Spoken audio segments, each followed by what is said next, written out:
반갑습니다. 10월 2일 수요일 큐티 스케치 시간입니다.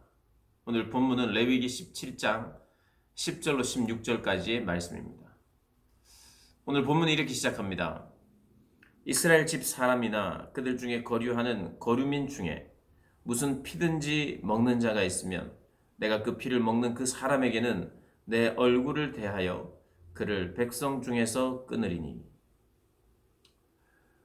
어제 본문에 고기를 잡을 때 진영 밖에서 잡든지 안에서 잡든지 먼저는 하나님께 가지고 오라고 했습니다.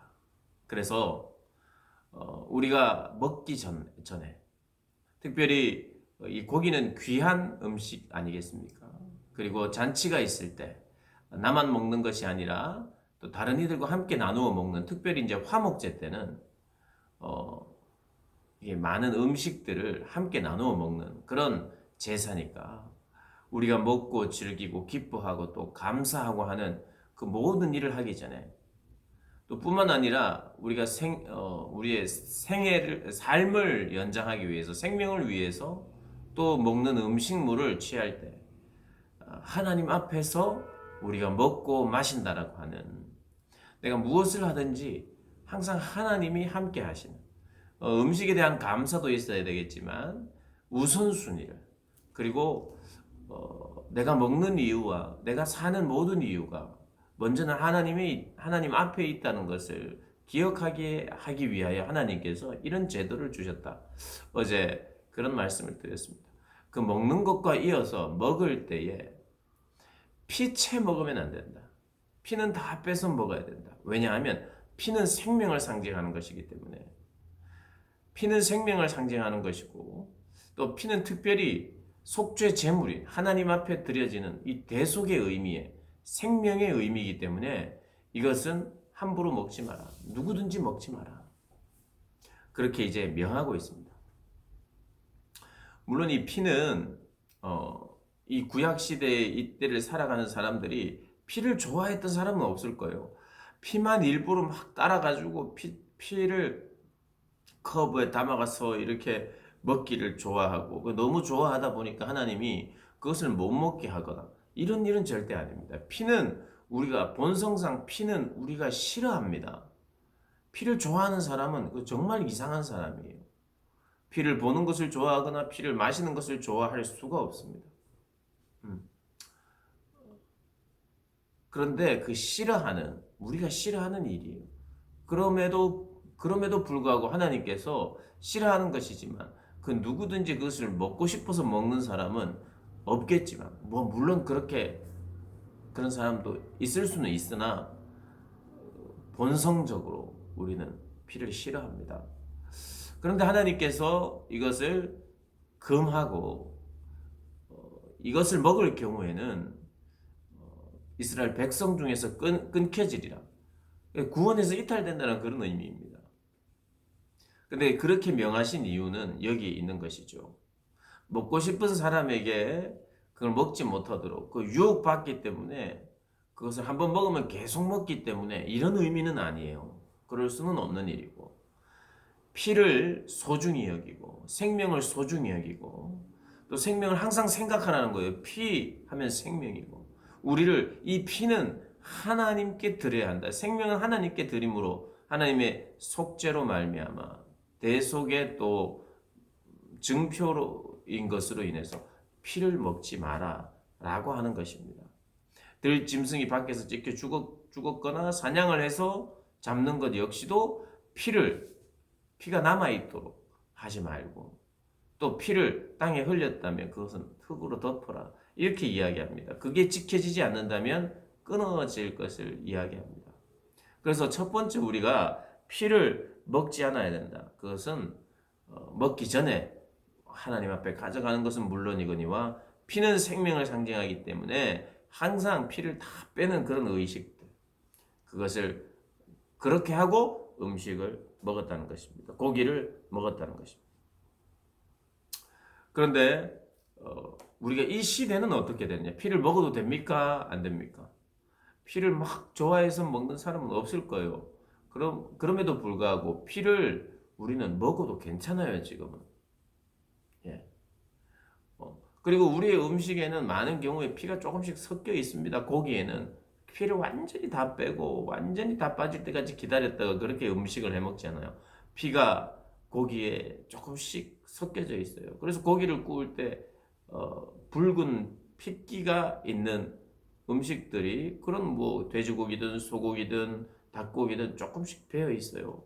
먹어도 괜찮습니다. 왜냐하면 예수님께서 그 모든 구약의 율법들을 완성하셨어요. 예, 완성하셨어요. 그래서 이제는 피를 우리가 뭐 일부러 먹는 사람은 없겠지만 상관없게 됐어요. 음식에 대한 것이. 예수님의 완성 때문이죠. 그리고 이제는 피가 생명이 아닙니다.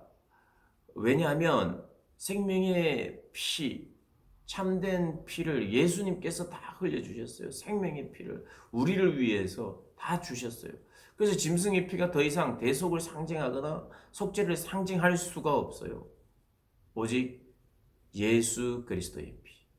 그래서 우리가 피는 먹으면 안 되고 구약 시대에도 먹지 말라고 계속해서 강조해 왔습니다. 그런데 신약에 와서 예수님께서 십자가에 못 박히시기 전에 이제 너희는 내 피를 먹어라. 내 피를 마시라 그럽니다. 내 살을 먹고 내 피를 마시라. 이건 생명의 피다라고 말합니다. 여러분 생명의 피는 이제까지 다 짐승의 피였어요. 짐승의 피, 그 피는 생명을 상징하기 때문에 하나님 앞에서 피를 먹지 않아요. 유대인들은 그래서 피채 먹지 않으려고 얼마나 음식 규정이 까다로운지 몰라요. 절대로 피를 먹으면 안 돼요. 그래서 외부 식당에 그냥 쉽게 들어갈 수가 없습니다. 경건한 유대인들은. 피가 대부분의 고기에 섞여져 있으니까. 그래서 자기네들끼리 모여서 음식 규정을 까다롭게 하고 분명히 해서 주로 집에서 먹고 또 유대인들끼리 먹고 하는 것이 그 이유죠. 그런데 예수님께서 이제는 피를 먹으라. 오히려 내 피를 마셔야만 된다. 그 의미는 진짜 예수님의 피를 쭉쭉 마시라는 게 아니죠. 내 피를 상징하는 이 포도주를 마시면서 이 포도주는 항상 음료였어요. 이스라엘 백성들에게 물과 같은 거였어요.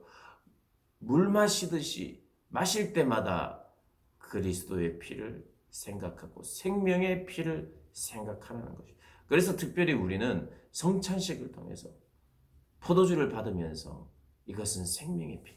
예전에는 절대로 먹지 말라고 했던 짐승의 피와는 다른 유일한 생명의 그 피는 오히려 이제 영원한 생명의 피는 마셔야 되는 거예요.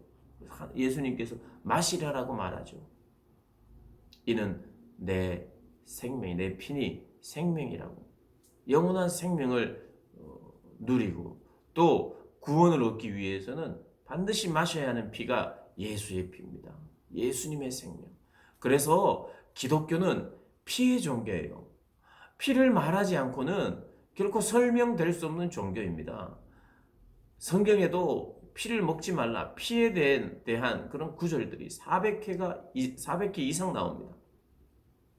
피에 대한 대속의 피, 속죄의 피, 예수 그리스도의 피, 이 피가 우리를 구원하고 이 피가 우리에게 생명을 주고 생명을 주심으로 말미암아 우리가 생명을 얻는 종교. 그러니 피에 대해서 이야기를 합니다. 생명에 대해서 이야기를 하는 종교죠. 이것을 피해서 설명할 길이 없는 겁니다.